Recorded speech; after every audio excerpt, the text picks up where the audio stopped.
All right. So just would you like to just go ahead and introduce yourself to the group so everyone knows who you are and what you're all about? Sure. My name is Tyler Coffey. I'm the area clinical manager for the South Carolina, Georgia region of specialty care. So I'm chief of perfusion at Augusta University, but I help manage five other hospitals in the area. And you've been a perfusion. I creeped on your LinkedIn a little bit. You've been a perfusionist Yes. for a while. You graduated MUSC in 2008. You worked at Duke, MUSC, Cleveland Clinic affiliated hospital, some Yep. places in Kentucky. Imagine you've seen a lot and done a lot in that time. Yeah, bounced around a lot, originally from South Carolina. So the idea was that I wanted to get whatever experience I needed to kind of get back home and get back to Charleston. So took some tough jobs out of school, worked at University in Kentucky for a while, worked at Duke for a while, um, got back to MUSC, and it's just how it happens. Sometimes your dream isn't always the way you pictured it. MUSC was great, still learned a lot there, but then had some other opportunities, and now here I am in Augusta. So I feel like I've kind of gotten the right fit now, and this is kind of where I need to be. So Great. So we're gonna just like kind of separate all this out into two uh, groups. We're gonna talk about questions related to new grads applying for jobs and interviewing for jobs. And right, so my hope is that you can talk about your perspective as a chief perfusionist when you're bringing on a new grad, when you're answering all of these questions. right. Um, so first and foremost, what do you think new grads should be looking for in a job? Two biggest things is you want to get experience and you want to look for a group that is willing to teach you that experience that you're going to have. Um, you can go somewhere that's just a cabbage factory, but if something happens a year into it, 2 years into it, even worse, 4 or 5 years into it, you got to look for another job. In your abilities list, that's kind of how I've told people you got to think of it. Think of your abilities list.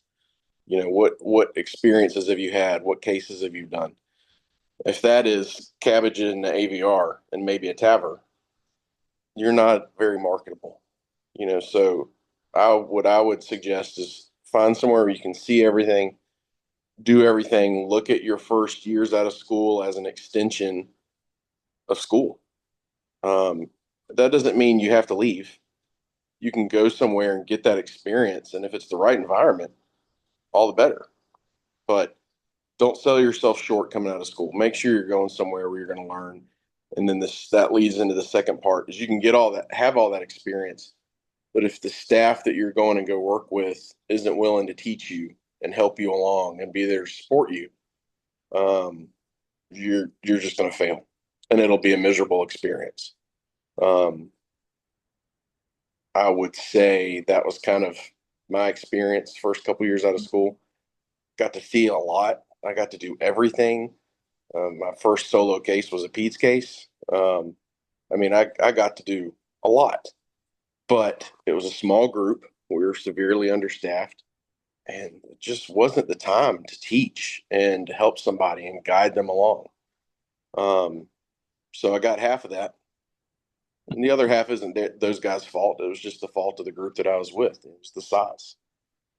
We were doing everything with a very small group. So Yeah. find a supportive staff, talk to them about how you would be brought on, what kind of process for integration and learning up to boards and then after boards. How are you a part of the team? How are you going to be supported? Um, and just kind of see what they say. You'll be able to tell immediately if they have a plan, step by step process, kind of where they're thinking and when you get involved and when they're helping you, when they let you fly on your own. You'll know when they're talking whether that's the right fit or not. Okay. Um, so we have a few people in our program that are straight out of undergrad. So for anybody that doesn't have prior work experience, what things would you recommend they highlight on their application? I mean, I'm assuming clinical rotations and in the cases that you're doing during school, but is there anything else that they can highlight, or does it not really matter aside from? Yeah, I mean, I think the canned answer is, you know, what do you do outside of work? What volunteer activities do you do? That's probably the canned answer. I think the realistic answer is if you're hiring a new grad, they don't have experience. Yeah. If you've got 10 years as an EMT, if you got, 12 years as an anesthesia tech, or whatever, that's that's pertinent. And that Hmm. makes you attractive, obviously. But if you're right out of new grad, as a new grad, the people that are interviewing know what they're getting. Um, Yeah. don't spend too much time on it. Make it a polished resume, make sure it's complete. Put what you want to, but you know, you don't have to embellish. I would also say, you don't have to put that you worked at McDonald's for 3 years part-time through high school either. I've seen those, and even though it's not the right attitude, some people will read that resume and kind of poke fun at that. Um, they know you're young, you're right out of school. They know what they're getting into. How long before graduation do you think people should start applying? And do you think it's a red flag if a group will hire you too far out? Um, man, it's such a changing field now. I think from my experiences talking to new grads, I start hearing from them about a year out from graduation, um, plus or minus. The guy we just hired, I actually talked to him before he started school. His wife worked in Augusta. She was from the area. That was where he wanted to be. And he said, hey, I got into perfusion school. This is where I really want to be. If I could have a chance maybe to come see a case one day or something and meet you, that'd be great. And if you got an opening in a couple of years, I'd love to come. So that was exceptional, but that was kind of a unique circumstance. The other new grads, um, about a year out, it seems like I start hearing from them. Probably within 6 months out, it seems like we're doing interviews, and it seems like from talking to students that rotate through with us, most of them have jobs at 4 to 6 months out. It seems like it's just kind of Okay. crazy. But as far as being offered a job right off the bat, depends on the situation. I don't know that's necessarily an automatic red flag. Um, Position we were in, it was the it was the fourth position of three of excuse me. We were filling our last fourth position. So we had three of us. We had a long term traveler. He was the right fit because he was from the area. He wanted to be there. He had a reason to want to be in Augusta, and it was worth waiting for. So we hired him about a year and a half out. It's kind of crazy, It's like we're going to be waiting a long time for this guy, but it was worth the investment because this is where he, wanted to be. Other new grads I've hired, it just kind of depends on the situation. If they're hiring you a year out, they know you're not coming. They're obviously not hurting too bad, right? Because they're gonna have to wait a while to get you. So I don't know that's necessarily a red flag. I think it just depends on the position that they're in when they're hiring. Okay. Um, what research would you expect a new grad to have done prior or like during the like applying phase on a new job, and like how can they do research on a hospital and a group before any interview? By research, you meaning like background kind of info Just on. yeah. Um, I would I would say, have an idea of the region you're applying. I've talked to people that have never lived in the South, in Georgia, South Carolina, and they had no clue, and they come here and interview. They're like, it's like 97 degrees. Yeah, it's hot here. I'm like, where are you from again? Buffalo, New York. Well, that's a little different, you know. But that end up being the big turnoff. Well, you're applying to an area that's hot and humid. You should have done your homework to know that's going to be a problem. The same way that people apply and they're like, it's hard. I've got to get a flight whenever I need to go home. It's too far to drive, but you turn down the job after the interviews because of that. Well, before you came and interviewed, you should have decided, hey, this place is a 7 hour drive away from home. Maybe that's too far.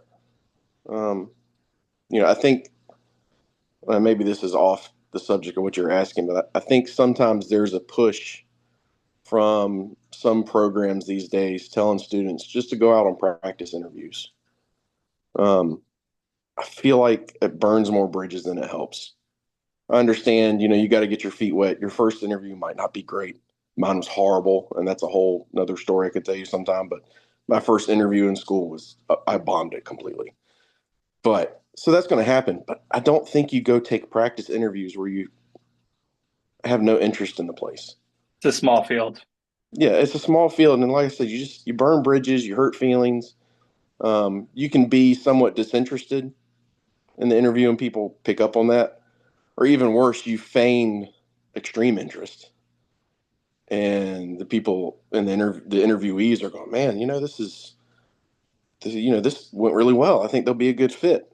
For a week later to go, yeah, I'm not interested anymore, thanks. Or I took another job somewhere else. Um, so I think that was a little off subject of what you're asking, but I think you got to know what you're getting into. You're not going to know case numbers for the place, but you should know, is it a university center? What's the population like?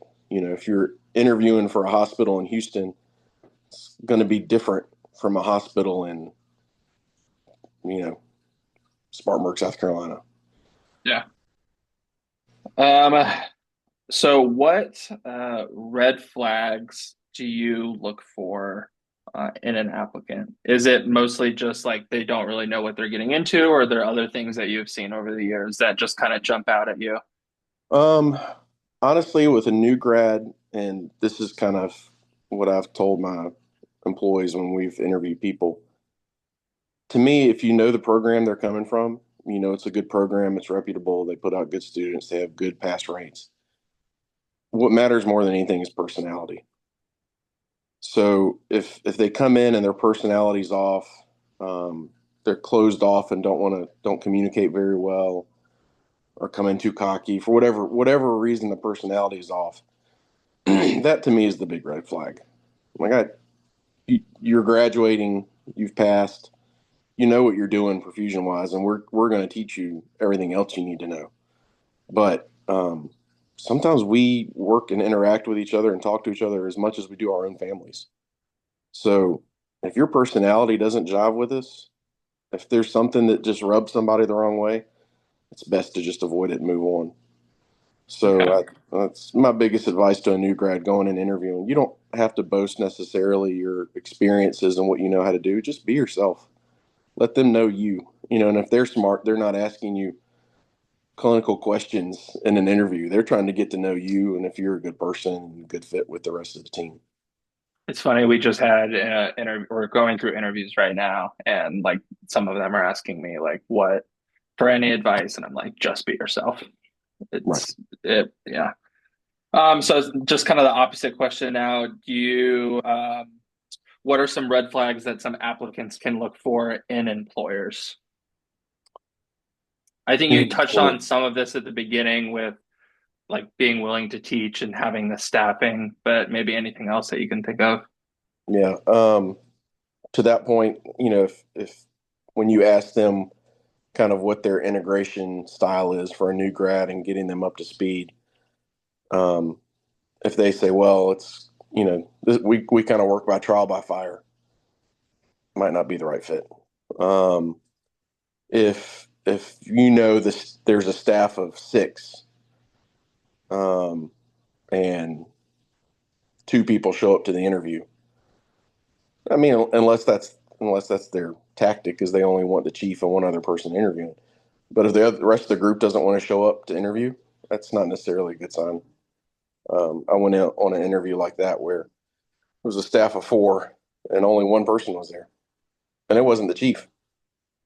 The chief had talked to me on the phone some, um, and then but I was there for 3 days, and everybody else, they kind of showed their cards. They were like, "Oh well, she's got something going on this afternoon, or they can't get together tomorrow.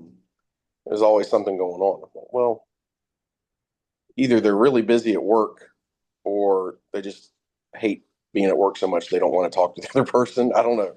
I Mhm. just got a bad vibe from that where it's like, hey, this is important. This is a small group and I want to join. You don't care about who's interviewing. That's not a good flag.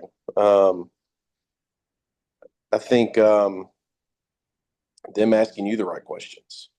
If they're not trying to get to know you as a person, if they're not trying to figure out if your personalities jive, if they're um, too interested in talking to each other, and you go out to dinner after the interview, and you're just kind of like the fly on the wall.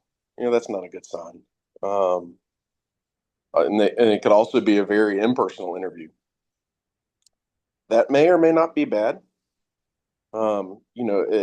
If it's very clinically oriented, they're asking you detailed questions on processes and perfusion theory. Could be good, could be bad. Might also depend on your personality. If that's kind of the personality of the department, they're very on point. You know, it's all about work. You're getting into deep theories. They're doing lots of research, and okay, if that's the kind of place you want to be, might be a good fit. If you're a little more relaxed and you're not into that kind of stuff, if they're talking about research and papers they're writing and the group is writing, and you're like, man, I don't really want to do research. I don't want to write papers. Maybe that's not the right fit for you. So even though it's not a bad sign, you know, think about think about your true interest at heart. Don't take a job somewhere that doesn't fit that. If they're Mhm. taking 50-50 call and, you know, they're all fine with it because none of them go on vacation and they all live in that one little town in the middle of nowhere, and that's kind of life you want to live, that's fine. If you're like, oh, I love traveling, I love going overseas, I've got family all over the country, they take 50-50 call. Well, that's a sign right there. It's not a bad thing on them. I know plenty of perfusionists that take a lot of call, but their life revolves around a 30 square mile area. So, not necessarily good flag or bad flag, red flag. It's just think about, What does you're your looking for? do your desires fit with what they're putting out there for you? Yeah. Okay, so this will be the last one before we start talking about interviews. But when do you think you should start asking about pay and benefits, and what benefits are standard for a new grad? Um, I wouldn't talk about pay until after interviews are over. Um, Most of the time, I would say start the pay negotiations after you get an offer. You get an offer, that should come with an offer of pay. Also, seeing those experiences where, yeah, the job's yours. Okay.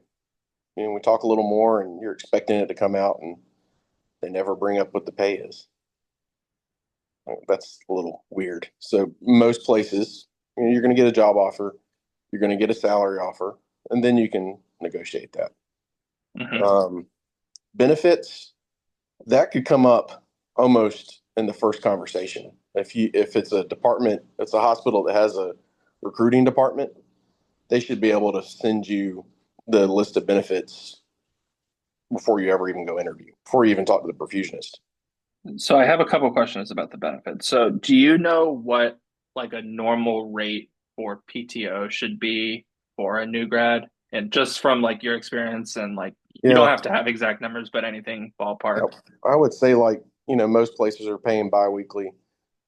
So if you're accruing about a day every 2 weeks, that's probably average. What does that end Uh, up being a year? Do you know? I think it ends up like 6 to 8 weeks, somewhere in there.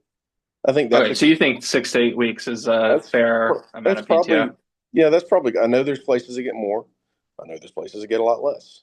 Hmm. Um, and talk about how that's structured. With specialty care, you start at, well, and I can't, I should know those numbers off the top of my head, but it's a certain number of hours every pay period you accrue.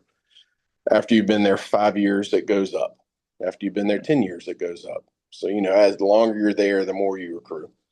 I know there's places that may start you at like 3 or 4 weeks off, and that includes holidays. So that, it's pretty low. Mhm. Um, but then they say after you've been there for 5 years, it goes up to 8 weeks or 10 weeks or something like that. So just find out what that kind of structure is. And then what about like continuing medical education or like money for conferences and that sort of thing? Is Yeah, that a standard benefit for I a wouldn't, perfusionist or a new grad? yeah, I wouldn't say it's standard these days. I think it's probably 50-50 when it really comes down to it. Mhm. Um, I think it's important because I think the organizers of most of these meetings and the places that host these meetings that are charging the organizers know that hospitals reimburse, and that just drives up the prices. I'm not saying that for the people that are like with AMSECT and the academy and all that. They're not the ones necessarily setting these prices. It's just the cost of having the event at the venues that they do them at costs a lot. And I think it costs a lot because I think they really know these people aren't always individually paying for it. So I would push for that. I think it's fair to at least be able to attend one meeting a year, whether it's a a stipend they give you or whether it's just, yeah, we'll pay for you to go to one meeting a year. Um, and negotiate. If they say, well, we'll pay for the meeting registration and that's it. We pay for the meeting and flights and let me pay for food and everything else. Or if they don't want to pay for anything, so they could just pay for the meeting registration. I'll pay for my way to get there. That's always something you can negotiate with the recruiting department. And then what about student loan repayments? Do you think that's standard or not so much? Um, I don't hear from it too many places. Most places will do it, especially care will do a partial student loan reimbursement. And you sign on, I will be here for X amount of time for you to pay off X amount of money. And if I leave before that, obviously I've got to repay it back. And that seems to be pretty standard for the places that do tuition reimbursement. But I don't think that's very common. Okay. Maybe at a bigger institution, if you go to a big university hospital, um, that might be a benefit. But yeah, I wouldn't say it's very common. And then what about hospitals? So if you have to travel, should they be paying for your hotel and your flight out there? And you had mentioned like a dinner earlier. Is it like pretty common for places to take you out to dinner after the interview? They should definitely be paying for you to go out to interview. Yes. If they've got to fly you there, they should be the ones paying to fly you out there. Mhm. Um, I mean, if you're interviewing at a hospital that's 20 miles down the road, I'm not going to bug them to pay for gas for that. Yeah. But they should be paying for your flight and a place to stay. Um, I think it's pretty common to take somebody out to dinner after the interview. Um, at least lunch out with the group or part of the group or somebody. Um, I think that's probably the more relaxed atmosphere when you get to know those people's personality better. Mhm. Um, in the workplace, there's stuff going on. There's cases going on, and people got things to get done that day. And I've met people in interviews that in the hospital, I'm like, they were a little gruff. Um, I don't know what's going on with them though. They might have been in a type A for the last 12 hours. You don't know what they've experienced that day. At night at dinner, and everybody's a little more relaxed, you'll get to know them better. Um, Mhm. or lunch or whatever, just something out with the group to get to know people better. Cool. Do people typically bring their spouse to these interviews, or is it just themselves? Um, it depends. Obviously, not the spouse for the actual interview portion, but Right. just like with them to check out the area, maybe go to the dinner. Yeah, I think it does happen. I think it's important if you are interviewing. There's been people I've interviewed before that had families and kids, and they're moving 6, 8 hours. Or somebody I hired recently was from the other side of the country. He's out in California, and um, Nevada, and he's moving here. He's got a family and kids. Like, this is a big move for them. Utah, not Nevada. Gosh, um, one of those days. Yeah. Anyway, moving across the country with your whole family, that's a big deal. They need to see this place. They need to know it's good. The wife needs to see this place. Kids need to feel comfortable with where they're going. I know that's a lot to ask in like a 2 or 3 day snapshot, but in instances like that, I think it's important. Yeah. Okay. Um, I've also had students or interviewees that are students ask if the hospital would pay to bring their girlfriend out. Eh, those questions I just left up to recruiting. I think that's kind of a awkward position. Like, you know, you get what I'm saying though. I think it is Yeah. important if you've got a family and kids for them all to feel comfortable to make a big move. If you just want to bring your girlfriend on a joyride, I don't know if that's as appropriate. Um, Out to dinner, I think, or as a part of the interview process, I think that just depends on what the rest of the group's doing. And that's something simple you can ask. If you brought your wife with you and say, "Are y'all's families coming to dinner, or is it just going to be, the perfusionist?" If they're bringing their spouses, yeah, bring your spouse, or ask if it's okay. Some groups are like that where the spouses interact a lot too, so they can get good info about. I brought I brought my wife when we interviewed this guy from Utah because I knew his wife was going to ask questions I don't know. She's going to ask some questions about different schools, um, stuff that the moms are doing, kids are involved in.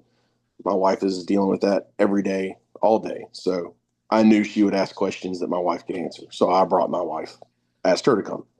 Oh, okay. That's nice. So I think it depends on the situation, but I think that could be very important. Yes. Yeah. Okay. We can go ahead and talk about interviews. What do interviews with a new grad like look like for you? Like what we talked about a list a little bit and trying to get to know them and their personality, but like what else do you want to learn about the applicant? Like, do you not care about the clinical knowledge? Like, do you just kind of assume that the school has taught it, or like what are you looking for, I guess? Yeah. I mean, it's just kind of a naturally evolving conversation. You're going to naturally talk about perfusion. I mean, Yeah. it sucks sometimes, but sometimes that's all we know how to talk about is work Yeah. stuff, you know? Um, Still there? Yeah. Did it break up? Yeah, it just flashed for a second.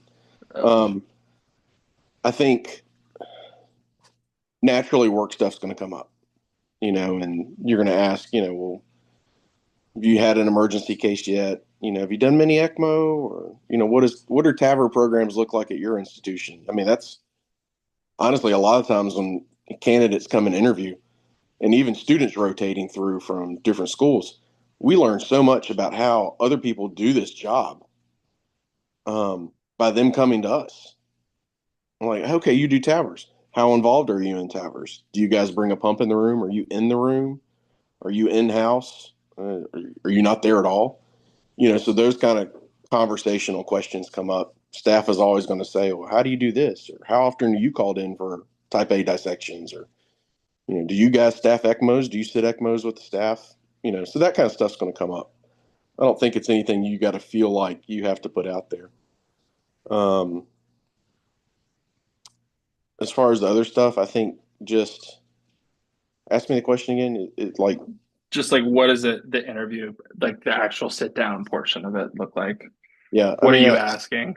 I'm we're mostly just trying to get to know you. Like I said in the very beginning, Hmm. like I want to know your personality. That work stuff is going to come up, Hmm. but what you know, what do you do outside of perfusion? Where'd you grow up at? Get to know them as a person. Hmm. Uh, what does that mean to me? So, like, Aiken, Augusta area here is semi-rural. Augusta's not a big city, so I was talking to a candidate a few years back, and she grew up in a town in Pennsylvania that I knew of, and it seemed very similar to here. Medium-sized city, mostly rural all around it. I was like, this place would probably be very familiar to you to home. Interviewed a guy that was from Boston, I think. Always lived Hmm. in Boston, always been in the city. Part of the conversation, the interview came up. He didn't get his driver's license till he was like 20 because he never needed to drive a car. He lived in the city, and he's like, I didn't need a driver's license. Yeah, people from Um, Boston, huh? but it's not an environment that I grew up in. Hmm. You had to have a car to get anywhere, So that was not his life, and that's not really what it is here, So what that tells me is, okay, this is going to be a very different environment for him. Is it somewhere that he's going to thrive in, or is it going to be somewhere that he comes here for a year? Man, this just isn't the right fit. I need to go. I've turned down applicants before because I think they were so desperate for a job, even though they knew it wasn't the right fit. I turned down an applicant about 2 years ago because of that. Was eager for it, wanted the job. I was like, yeah, yeah, it's great. But his personality and his background did not fit at all with where we were. And, I talked to the rest of the group and everybody was kind of like, all right, we agree, like we need to hire somebody, but he's not the right fit. Great guy. I think he would do a good job, but we all had the same feeling. He would be here 6 months to a year, get homesick and leave. So, Yeah. yeah. Um, what, so what questions should the applicant be asking? Say Um, we've gone through the interview, at the end, you asked, do you have any yeah, questions? What, yeah. what, what should we be bringing up? I think the first one, like we talked about with um, coming on board, how does that look like? I think that's a big one. Um, Hmm. ask, as I'm preparing for boards, do you foresee any issues in me getting enough cases? That can be a big deal at some places. You're going to get your 40 cases in time. Um, when do I start taking call? Um, when I first start out, is somebody going to be there with me in the room or just in house when I first start doing cases? Do you have a process for, when you start letting me take over a case on my own? When do I start being there alone without help? Um, those kind of questions I think are important. Otherwise, I think when you're asking, you should be asking the same questions back to them. Or where are you from? Have you lived here your whole life? Think about that when you're talking to the group. If you go somewhere and there's 12 people at dinner and 10 of them all graduated within 3 years, what's going on there? Red flag, yeah. It's a group of 25. Okay, that's one thing. If the entire perfusion group is 12 people and 10 of them are new grads and the other two have been there for 25 years, something's up. Don't know what it is. Maybe they suddenly grew. I don't know. There's something there though. But that's why you got to talk to these people. Don't just assume this perfusionist in front of me has probably been here a long time. Ask them, how long have you been here? Where'd you come from? How many other places have you worked? Just natural conversations. Get to know the people, and it's kind of hard to put exacts of what you should say and ask in that kind of situation. But just get to know the people. You kind of almost hit on here this next question, but do you think it's appropriate to ask about like turnover, or do you think you should just be kind of asking like how long people have been there? I think you'll get a good idea um, in conversation. Okay. Now, if it's obvious, like I'll put it out there. Like when we were at Duke, we had a lot of turnover. There was always turnover. Um, and you interview people, and they would ask, they're like, "So you have 3 openings right now?" Like, yeah. We also had a staff of I think was 17, 18 people at the time. Um, and it's a busy place. We also, for better or worse, fostered in an environment of come here and get experience and go out. And at this time, when I was there, that was an attitude that was, I mean, there's merit to it. Come here, get experience, go somewhere else and take lead. And because to us, nothing looked better than, there being 15 Duke people out there in the community as chiefs of departments. Like, that looks really good for Duke. Um, that may be the reason for the turnover. If you're fostering that kind of environment, come here as a new grad, come here as a recent grad, whatever, get experience. If you love it, stay. If you don't, take that experience, do good in the community. Okay, that might be a reason. If you're in a situation like we are, okay, so we're a small group, 4 perfusionists and 1 assistant. Um, one one person can leave for a completely unrelated reason to the next person that left. Well, we came in as a contract group because the hospital was, or the department needed help. They didn't have perfusionists. So it took a while to build up a staff. It took a while to find people to come here to build up a full team.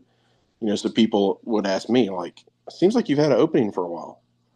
Like, yeah, because we had 1 person to start with, and then we got our second, and then we got our third, and then that third left, and then we got another third. Then we hired our 4th finally. Somebody else left for a completely other unrelated reason. Then we rehired for that 4th. So there's a whole background to it.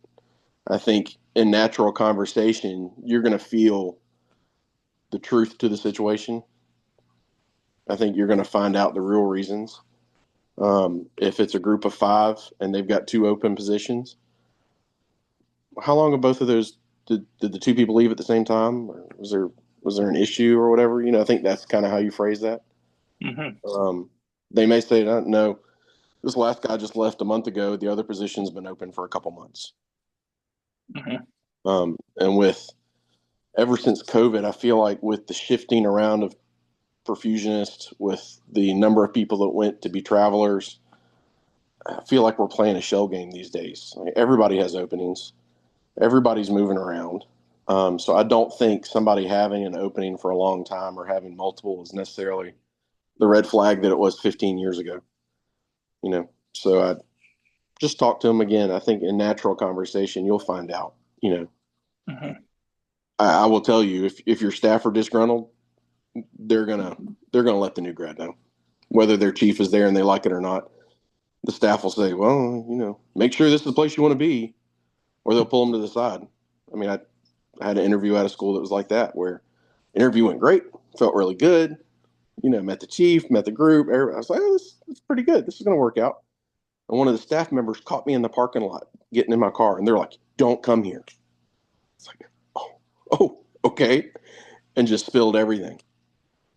So you be open, you have a good personality, good conversationalist, you'll get the information you need. Mm-hmm. Are there any unique questions that applicants have asked over the years that have stood out in a good way? Um, hmm. I think I I'm happy when students do ask what our process for onboarding looks like and getting you up to speed, because Mm-hmm. I feel like we do have a good method here, and we do support you when needed and let you fly solo when it's needed. So I feel like we kind of have a good system. So I like it when students ask that, because it tells me they're thinking. Um, Specific good questions though. I mean, I've had students that ask, like, does the staff get together outside of work? Sounds like a small, simple thing, but if your staff you're joining gets together and does stuff outside of work, and they have mutual interests, that's a really good sign. Yeah. If their response is like, no, we do not hang out outside of work. Oh, okay, that tells you a lot. Yeah. Um, you can infer from it what you want from the situation, but at the same time, where like, if, say, you talk to the staff and they're like, oh yeah, we all get together every weekend and go hunting and we go fishing and that's what we do, and you're like a PETA person, well, that might not, that might not be good. I am glad that you guys all get along really well together. That's Yeah. not for me. Yeah. But I think that's a good question to ask is, do you guys hang out outside of work? Does the That's a whole good one. CT group ever get together? You Hmm. know, and Like our whole group will get together every now and then and go to do a trivia night. Um, we'll go to one of the surgeon's houses. He has a party there every now and then, that kind of thing. That's a good sign, and if the perfusionists themselves hang out, they're really close friends, that's good. During your interview or while the time that you're there, should you be able to watch a case? Do you think it's a red flag if you can't watch a case? No, it's not a red flag. I think if you can see one, that's good. Um, I think it's very important to see the OR. I mean, there's been times I try to schedule our interviews like Thursday, Fridays because that's the days I know most likely we're going to have a case. I know if it's a Monday or Tuesday, sometimes it may be hit or miss, or it's a tavern. We're really not going to see anything. Um, so they should be trying to let you see a case, or at least part of it. Um, but if you can't, the schedule just doesn't allow. I don't think it's a big deal. I mean, unless you're concerned about volume, if you're going to be one of three people and you're there for 2 days and there's no cases, maybe ask, well, what is your case volume? How many cases are you pumping a year? Make sure, make sure you're going somewhere you're going to be able to get enough cases. But no, I don't think it's necessarily a red flag. I think if you can see the equipment they're using, see the ORs, because you'll go in some places that haven't really changed since the 70s. From being at Augusta that, you know, our facility itself, some of the walls inside, the tile walls in the OR probably haven't been updated since 65. We got new Yeah. equipment though. We've got good monitors. We've got all of our other stuff is good.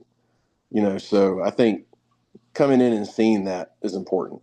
Mhm. Because I have gone in places where actually kind of recently in a different I was there under a different guise, but I went in the OR and was like, wow, this is the pump you're using?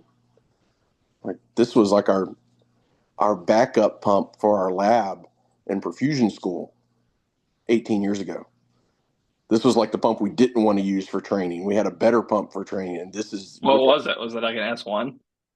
Oh no, it was much older than that. It was Oh a yeah. Stockert Shiley silver dot matrix green dot matrix screen.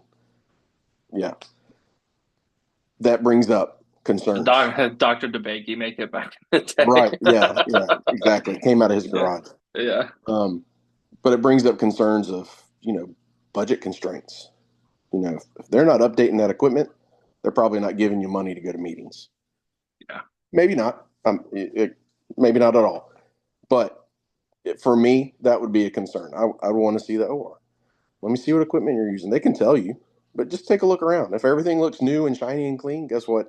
They probably got money. They're flush. Your pay might be better. Your benefits might be better. You're might more likely to get maybe meetings money, that kind of thing. Um, Mhm. so yeah. Who do you want to meet while you're there for your interview? You had mentioned you said that like it was a little bit of a red flag if you only see like one out of a larger group. But do you also want to be meeting like surgeons or PAs or anesthesia or admin, or is it you should you just be focused on the perfusion team? So I'll give you a perspective from the guy doing the interviews. I want I want somebody coming into a meeting or coming into an interview with me to meet with as much of the staff, as much of the perfusion staff that's there as possible. Somebody's out of town, you just can't help it, but we try to schedule the interviews around that. We try to make sure that if you're coming to interview, all of us are here. Sometimes it's unavoidable, but so I want you to meet as much of the perfusion staff as possible. Um, I'm going to try to put you in front of as many of the surgeons as possible. We've got four surgeons. There's always one or two that aren't there at any point during the interview process, and that's fine. Whoever's there, though, I'm going to sit you down in front of them for 15, 20 minutes, let you talk to them. I also want to get you in front of our vice president of perioperative services. If she's available, I want you to meet her. Um, uh, in my instance, we're a contract group. So, we're kind of a guest in somebody else's house, but I want us to keep them involved. I want her to meet who I'm bringing in. I want to give them the opportunity. If the hospital is like, I know you're interviewing this candidate, I really got a bad vibe from them. Well, I want to stay in good graces with these people. I want to keep them happy. I want it to be a symbiotic relationship. So if they don't like who I'm interviewing, that's a big deal. So I want to try to get you at least in front of that one administrator. And then at some point, either by seeing a case or even if it has to be at dinner, I'm going to try to let you at least meet some of the nurses and some of the scrub techs. Because those that, at the end of the day, this is kind of a solo occupation. The people that you're going to interact with every day are going to be these nurses and scrubs and anesthesia. Um, so I want to try to let you meet them. And that might be a 5-second conversation. Hey, my name is, yeah, nice to meet you. Where are you from? Oh, okay, cool. Well, hopefully see you around. If that's it, that's all. That's fine. But I think that's the importance of bringing somebody into the OR and trying to see a case is you get to put eyes on everybody. Um, Helps them kind of see the personality and how people get along and that kind of thing. Is there anything that you should be asking any of the surgeons or anesthesia or that admin, like the VP that you had mentioned? Like, um, I don't even, feel like I have all the questions in the world that I could think of to talk to perfusion about, but I wouldn't know what to ask a surgeon if I got put in front of them for 10 Yeah. or 15 minutes. Um, are there any surgeons going to be watching this? No. Okay. Even if there are, I think they know. Surgeons like to talk. They're Yeah. they're going to talk to you. They're not going to expect you to talk. They're going to ask you questions. But they will have plenty to say to you. Yeah. So let them talk. Just if they're kind of quiet, ask them. Tell me about the program and where you want to grow it. They should have plenty to say to that. How has your volume been? You feel like you have a good referral base and the program's growing. You trying any new procedures out in the future? You can ask that kind of stuff, but they'll tell you a lot and they'll have plenty of questions for you. Um, Mhm. and for the most part, even more than a perfusionist, they will want to know you as a person less than asking you technical questions. Um, if the surgeon is in his office when you're there to interview and he's asking you technical questions about perfusion, that's not necessarily a good sign. That's probably not Yeah. somebody you want to work with every day. Yeah. Um, how long after an interview do you think you should wait, or should you expect to hear back? So this is twofold. I think one, I think you ask at the end of the interview before you're leaving, hey, I really appreciate the opportunity coming out here. It was great meeting you. I really liked everything I saw. I think that's when you interject and say, you think I should hear back from you or recruiting like a few days, a few weeks? What's your process? So I think you start with that. When should I expect to hear from you? Because the answer could be, you know, well, we're just interviewing one at a time until we hit the right one. You might be the right one, and I might call you tomorrow with the job offer. You also might go somewhere they're interviewing in batches. So, they might have 5 other people they're interviewing. So, well, we got to get these other candidates. It's probably going to be another 2 or 3 weeks. Okay. At least you know. So I think it's good to start with that. If you didn't bring it up and didn't talk about it, I would say maybe 2 weeks. Okay. If it wasn't discussed and you didn't hear anything, at 2 weeks I would send an email. Obviously, you probably started communicating by email, um, be it with recruiting or whoever. I would email that person and just say, "Hey, thank you for the opportunity. Really enjoyed coming out. Liked everything I saw. Um, you know, basic conversation, but the point being, just curious if you had made a decision yet. Hmm. See where that goes." Last question. Are there any other aspects of the application slash like interview process that I didn't ask about that you think are important for new grads to know, or just like any final words of wisdom? Not really. we pretty much hit on the whole process. You know, don't be afraid to negotiate. You know, after job's done, after you've got an offer, um, everything's negotiable. Whether they want to negotiate on their end or not is a different discussion. But negotiate everything that you can. Um, but the biggest thing is just to be yourself. Don't try to be somebody you're not. Show them your personality. Just try to be open. Um, if you're trying to pretend to be somebody, um, you might come across as cocky. If you're trying to act like you know everything, you will have a very experienced perfusionist show you that you don't. Um, so just be open, be honest. Hey, I'm still learning. I want to learn more. Um, they need to know you. They know they're hiring a new grad. And I said that at the very beginning. You know what you're getting out of a new grad, and we all kind of know the schools too and what to expect from students from those schools. If it's a well-known school that has good reviews, we know what we're getting. You Good graduated. reviews. Yeah. Well, I mean, some of us graduated from schools and we've kept in touch with them, and we know people that still teach there. Mhm. Um, we also have people that graduated from places that didn't have good experiences, and they know the struggles of those students coming out. They may or may not ask questions about that. Um, the point is that we kind of know where you are from a learning point. Again, we just want to know you. Like, do I want to talk to you every day? I was very fortunate to hire one of my good friends to work with me here. I hired him because I know I'm going to talk to him every day. I know we're going to talk about, you know, future processes and development. And I know that we think alike. So, I know that I could trust him. I think that kind of stuff is important. And even though you may not know the background of the student, if you know their personality, he seems like an honest person. He seems like he knows where he struggles and he knows where he doesn't. That's good. If they're really quiet, they're scared to talk, because that's a common thing too. It makes you concerned. Are they so nervous to talk that when a case goes bad, are they going to be nervous in there too and clam up? Like when you need to be vocal in a case because it's going downhill, are they going to be nervous then? Like that, you have those concerns. So just be open and honest. Let them know who you are. That's all.